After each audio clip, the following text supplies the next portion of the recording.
দুর্ভাগ্যজনক হচ্ছে যার বিরুদ্ধে যে অভিযোগ ছিল, যার বিরুদ্ধে যে অভিযোগে মামলা হবার কথা, যার বিরুদ্ধে যে সমস্ত অভিযোগ আনার কথা, আমরা দেখেছি সেই সমস্ত জায়গা থেকে আমরা অনেক দূরে অবস্থান করছি। আমরা গড়পড়তা হত্যা মামলা দিয়েছি। তারা দুর্নীতি করেছে কি করে নাই যদি প্রমাণিত হতো, হ্যাঁ অবশ্যই প্রমাণ হওয়ার আগে পর্যন্ত তাকে সেটা বলা যাবে। দলদাস সে সামাজিকভাবে একটা ঘৃণিত ব্যক্তিত্বে পরিণত হয়েছে। আমি যখন সরকার, আমার প্রমাণ করার দায়িত্ব হচ্ছে সে কোনো কারাপশন করেছে কিনা, সে কোনো অন্যায় করেছে কিনা, সে কোনো অনিয়ম করেছে কিনা, সে কোনো দুর্নীতি করেছে কিনা।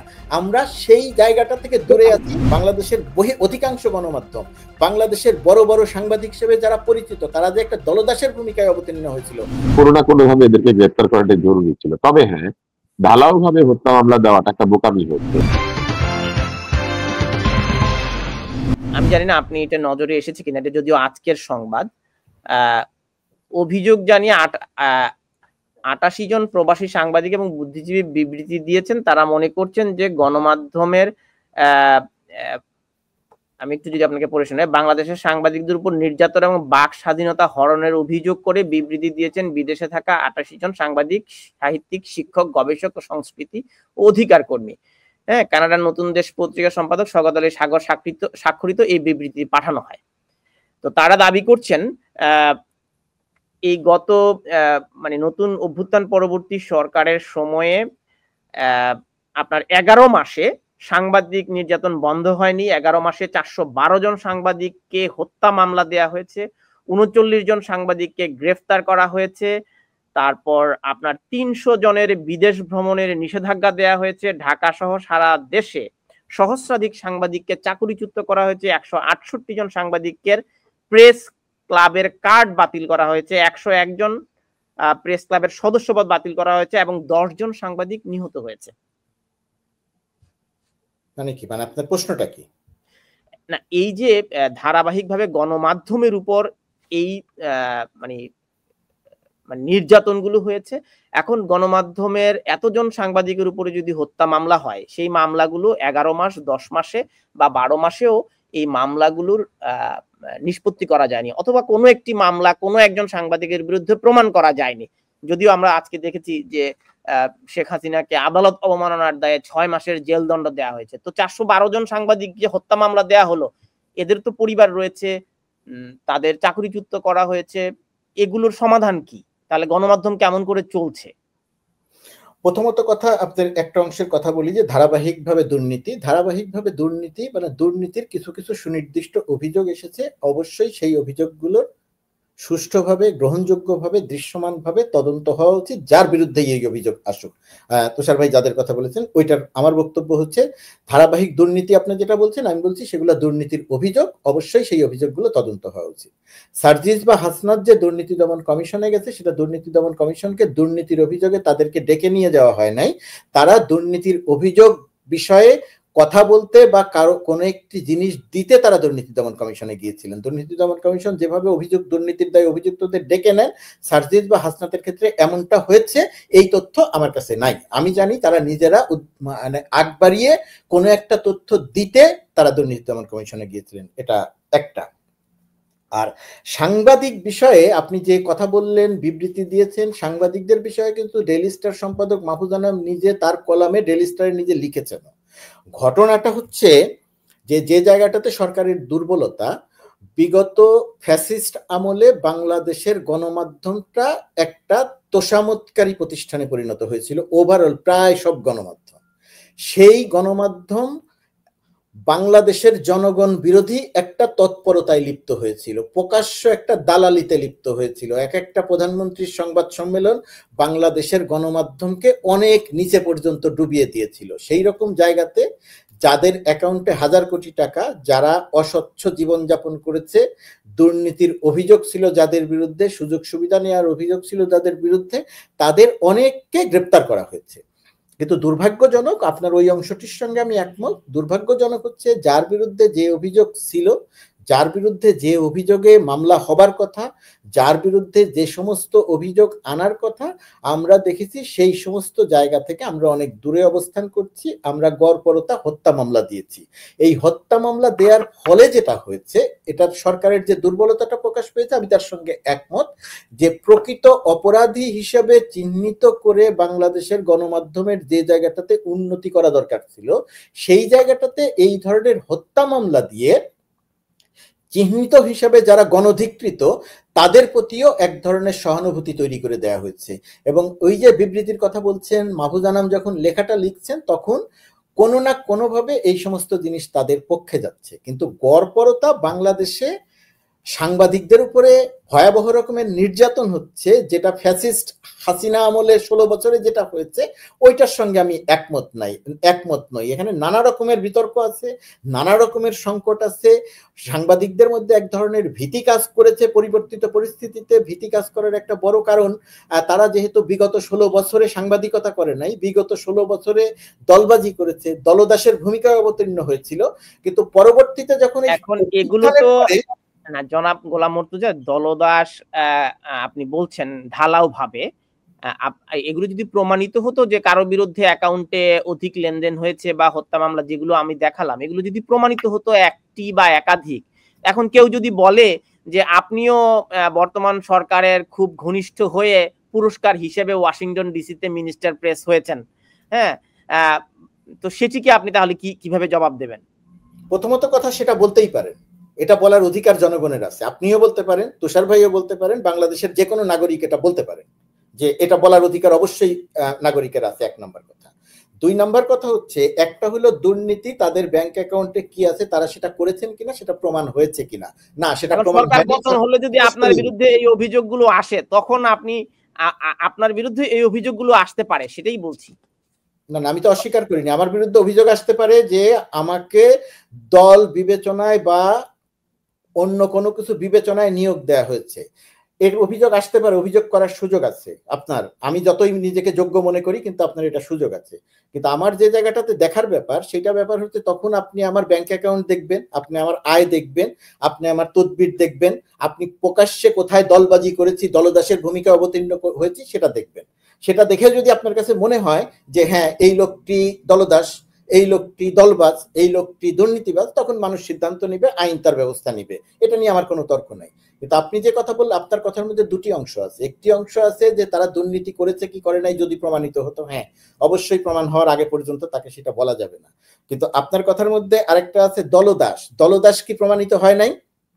প্রধানমন্ত্রীর সংবাদ সম্মেলনগুলো কি আপনি দেখেন নাই?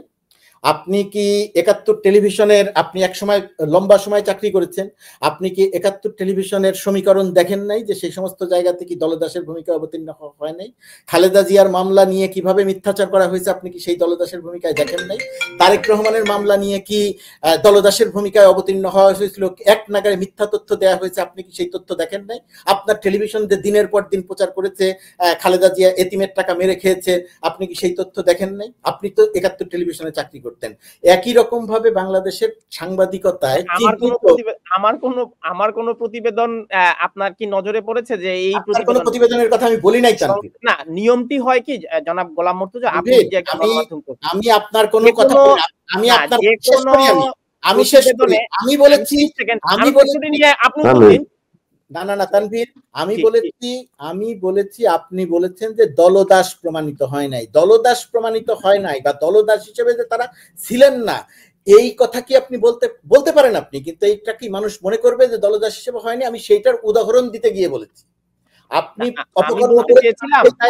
প্রতিবেদনগুলো 71 টেলিভিশনে হয়েছে, সেই সময় কি বিএনপির তরফ থেকে এটির প্রতিবাদ জানানো হয়েছিল লিখিতভাবে 71 টেলিভিশনকে অথবা তথ্য মন্ত্রণালয় অথবা প্রেস কাউন্সিলকে? নিয়ম, সেই কেউ যদি এটি প্রতিবাদ না করে বা অভিযোগ না করে, সেই প্রতিবেদনটিতে ভুল তথ্য উপস্থাপন করা হয়েছিল, আমি অন্তত জানি না বা কোনো গণমাধ্যমে প্রকাশিত হয়নি 71 টেলিভিশনে এই প্রতিবেদনটি ভুল প্রমাণিত হয়েছে, ভুল প্রচারিত হয়েছে, আপনি একটা প্রতিবাদ পাঠিয়েছেন। তো তখন বিএনপি কেন প্রতিবাদ পাঠালো না? আপনি তো লন্ডনে অবস্থান করেন, তো লন্ডনে, আমি এখন ওয়াশিংটনে অবস্থান করি। আপনি লন্ডনে অবস্থান করেন, সেই সময় লন্ডনেই অবস্থান করতেন। আপনি বিগত 16 বছরের শেখ হাসিনার ফ্যাসিজমটা তাহলে দেখেন নাই। শেখ হাসিনার গুমের ইতিহাসটা আপনি তখন হয়তো জানেন না। শেখ হাসিনার নিপীড়নের ইতিহাসটা আপনি জানেন না। তখনকার বাংলাদেশে এমন পরিস্থিতি ছিল যে 71 টেলিভিশন খালেদা জিয়ার মামলা নিয়ে অপতথ্য প্রচার করছে, তারেক রহমানকে জঙ্গি, সন্ত্রাসী, টাকা পাচারকারী ইত্যাদি ইত্যাদি তকমা দিয়ে সংবাদ প্রচার করছে। আর বিএনপি বা বাংলাদেশের কোনো গণমাধ্যম 71 টেলিভিশনের বিরুদ্ধে অবস্থান নিয়ে এটার বিরুদ্ধে কথা বলবে? আমি বলেছি যতদিন পর্যন্ত আমি 71 টেলিভিশনের টকশোতে গিয়েছি ততদিন পর্যন্ত 71 যে প্রোপাগান্ডাগুলো চালানোর চেষ্টা করেছে আমি উপস্থিত থাকা অবস্থাতে আমি প্রতিটি জিনিসের কথা বলেছি।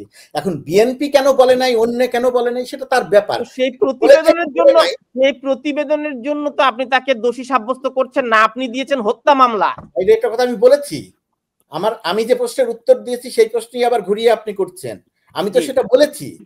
আমি তো বলি নাই যে ওই প্রতিবেদনগুলোর জন্য তার নামে হত্যা মামলা দেওয়া হবে, ওই প্রতিবেদনগুলোর নামেও মামলা দিতে হবে, সেটা নয়। তাকে আপনি গ্রেপ্তার করেছেন কেন? দলদাস সে সামাজিকভাবে একটা ঘৃণিত ব্যক্তিত্বে পরিণত হয়েছে, সেটা আপনি দলদাস নামে একটা মামলা দিয়ে দিতেন, যারা যারা দলদাস ছিল আপনি তাদেরকে দলদাস।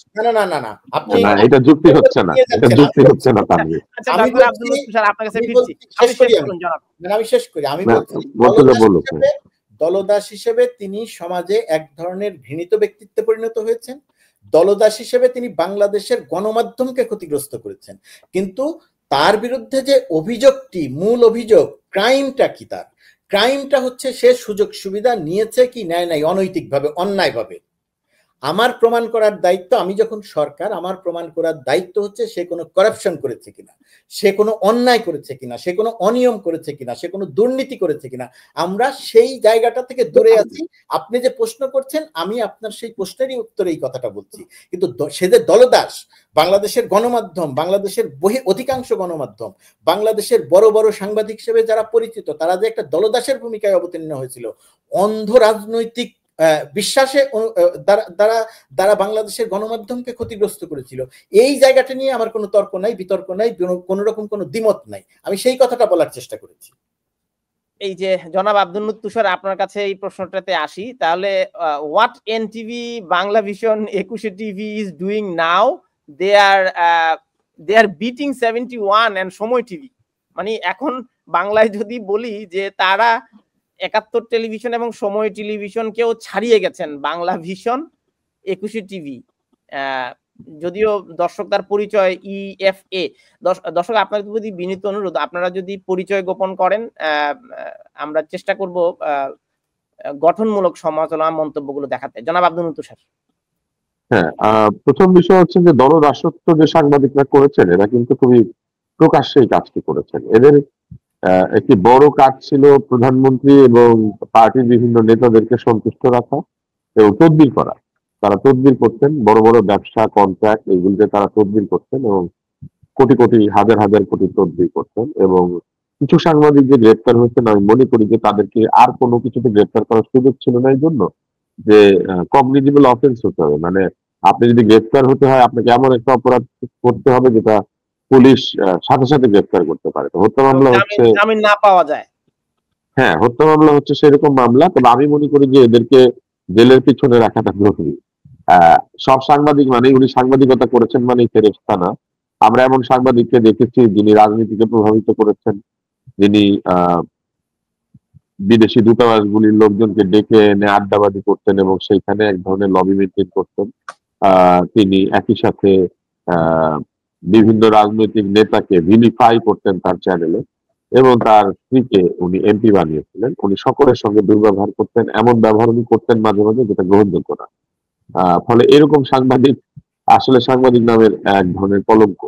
ফলে এদেরকে যে গ্রেপ্তার করা হয়েছে এখানে আমার কোনো ইয়ে নাই, আমার কোনো দ্বিমত নাই। কোনো না কোনো ভাবে এদেরকে গ্রেপ্তার করাটা জরুরি ছিল। তবে হ্যাঁ, ঢালাও ভাবে হত্যা মামলা দেওয়াটা একটা বোকামি হচ্ছে। এই জন্য যে ঢালাও হত্যা মামলা দিলে মূল মামলাগুলি ক্ষতিগ্রস্ত হয়ে যায়।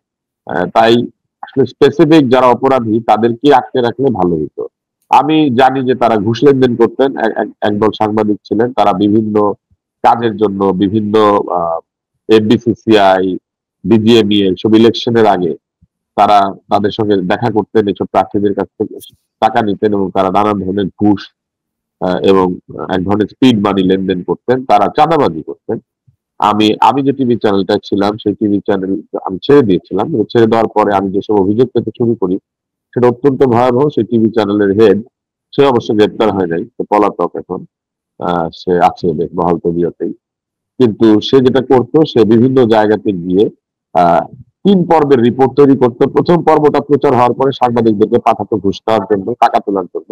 এবং সে কার কার কাছে টাকা চেয়েছিল আমি একটা লিস্ট দিই আপনাদেরকে। লিয়াকত আলী লাকির কাছ থেকে টাকা চেয়েছে।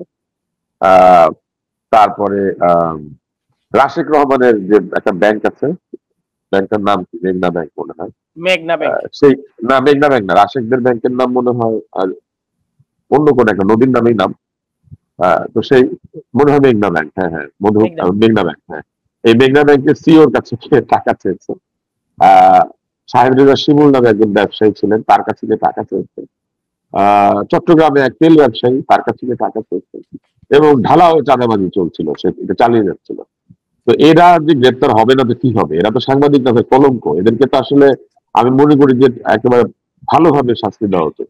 কারণ সংবাদপত্র এবং সাংবাদিকের যে মহান পেশা, এই মহান পেশাটা এই জন্য না যে তারা খুব মহান কাজ করে, কিন্তু এই পেশাটাকে মানুষ ট্রাস্ট করে, বিশ্বাস করে, মনে করে যে জনগণের হয়ে তারা কথা বলবে। তারা যখন এই চাঁদাবাজি করতেন, তো সেই চাঁদাবাজির বিরুদ্ধে আমি প্রতিবাদ জানাতে গিয়ে আমি সেই টিভি চ্যানেলে থাকতে পারি না। তো এখন আমি প্রকাশ্যে বলতে পারছি, আমি মনে করি যে এই সরকারের এটা সাফল্য। আমি বলতে পারছি, শেখ হাসিনার সময় তো এটা বলা যেত না। আপনি যে প্রশ্ন করলেন যে তখন কেন বিএনপি প্রতিবাদ করে, কে প্রতিবাদ করবে, গুম হয়ে যাবে, কে প্রতিবাদ করবে, ধরে নিয়ে গিয়ে 7 দিন হাওয়া করে দেয়, তাই না? আমার এক ছোট ভাই ফেসবুকে স্ট্যাটাস দিছিল, সেই জন্য তাকে প্রায় 2 মাসের মতো সে হাওয়া ছিল, তাকে খুঁজে পাওয়া যাচ্ছিল না। তার স্ত্রী মারা গিয়েছিল এবং সে তার একটা বাচ্চা, সেই বাচ্চাটা কোলের বাচ্চাকে, তখন সে বড় করছে এই বাচ্চাটাকে, ওই অবস্থায় বাচ্চাটা বাবাকে নিয়ে। তাহলে মোস্তফা সারোয়ার ফারুকীর সংবাদ সম্মেলনে প্রশ্ন করার পর ওই 3 সাংবাদিকের চাকরি চলে গেল, আপনি তাহলে কি বলবেন? আপনি আমাদের প্রোগ্রামে এসে বলেছেন যে না না আমি তো আমি তো এটাকে সমর্থন করছি না। না না আমি তো সেটা সমর্থন করি না। আমি কিন্তু বলেছি যে এক ধরনের অন্যায় হয়েছে সাংবাদিকদের প্রতি এই সরকারের সময়। এটা কিন্তু আমি বলেছি যে সাংবাদিকদের চাকরিচ্যুত করা হয়েছে, এমন সাংবাদিকের উপরে তারা চড়াও হয়েছে যে সাংবাদিক আসলে অতি নিরীহ, মানে তাদের আসলে কিছু করার থাকে না একটা চ্যানেলে। তো সেরকম সাংবাদিকদের চাকরি খেয়ে দিয়েছে। যে 1000 সাংবাদিকের কথা আপনি বললেন, এই 1000-এর মধ্যে মনে করেন 900 পাওয়া যাবে তারা আসলে অতি সাধারণ। লন্ডনের দূতাবাসেও আমরা দেখেছি মিনিস্টার প্রেস এসে আগের সমস্ত সাংবাদিকদের অ্যাক্রেডিটেশন বাতিল করে সব বাতিল, নতুন করে এটা যে তারা করছেন এটাই হচ্ছে তাদের অপরিপক্কতা এবং তাদের যে জুলাই বিপ্লবের স্পিরিট, সেই স্পিরিটের সঙ্গে বিশ্বাসঘাতকতা। কেননা জুলাই স্পিরিট, বুঝলাম যে আপনি সুবিধা নিয়েছেন, তো এখানে লন্ডনে কি সুবিধা নিয়েছে কে? না জুলাই স্পিরিট কি বলে? জুলাই স্পিরিট বলে যে সব জায়গাতে রাজনৈতিক প্রভাব, রাজনৈতিক পরিচয়, ধর্মীয় পরিচয় কিংবা অন্য যে কোনো পরিচয় চাইতে বড় হবে আপনার মেধা এবং যোগ্যতা। তাহলে আপনি ঢালাওভাবে অ্যাক্রেডিটেশন বাতিল করা একটা অন্যায়। উনি যাচাই করবেন কে খারাপ কে ভালো, তারপর তাদেরকে উনি একটা জানাবেন যে এই কারণে তাদের অ্যাক্রেডিটেশন বাতিল করা হচ্ছে। কিন্তু ঢালাওভাবে এই যে অ্যাক্রেডিটেশন বাতিল করা হয়েছিল সচিবালয়, যেটা অতি সম্প্রতি পেশার সচিব, আমি তাকে নাম দিয়েছি, কারণ মব আর পেশার গ্রুপের মধ্যে সে তফাৎ করতে পারে নাই। তো পেশার সচিব কিন্তু বলেছে যে সে কিন্তু বলেছে যে এই অ্যাক্রেডিটেশন কার্ড বাতিল করাটা ঠিক হয় না, এটা ভুল হয়েছিল, সেটা ভুল স্বীকার করেছে। এবং আমি মনে করি যে ভুল স্বীকার করার যে একটা টেন্ডেন্সি, এটাও খারাপ না। এই সরকারের একাধিক ব্যক্তি তাদের ছোটখাটো ভুল স্বীকার ফেরতও তো দেওয়া হয়নি। না, ফেরত তারা চাইবে এখন, আপনি যেমন বললেন। তাহলে যেহেতু সে বলেছে ভুল হয়েছে, তাহলে তারা এখন আবার চাইবে। আমি মনে করি যে এই ধরনের সিদ্ধান্তগুলি নেওয়ার ক্ষেত্রে যে এক ধরনের দ্বিধাগ্রস্ততা অথবা অপরিপক্কতা, এটা প্রকাশিত হয়েছে। যেমন ধরেন দিবস ঘোষণা, তারা সরকার দিবস ঘোষণা করে দিল, তারপরে কিছুদিন পরে দিবসটা ফেরত নিয়ে দিল। এটা ঠিক হয় নাই। মানে 8ই আগস্ট কেনই বা দিবস ঘোষণা করবে, আর কেনই বা সার্জিস হাসনাত এটার বিরুদ্ধে স্ট্যাটাস দিয়ে প্রতিবাদ জানাইলে এটা আবার বাতিল করবে? তার মানে দেখেন, সার্জিস হাসনাত যেটা বুঝে সেটাও সরকারের মধ্যে থাকা 2-1 লোক বুঝে নাই। তারা নিজেদের সরকারের আগমন, শপথ গ্রহণের দিনকে মহিমান্বিত করার চেষ্টা করেছে মুজিবনগর সরকারের মতো। দুইটা কিন্তু এক জিনিস না।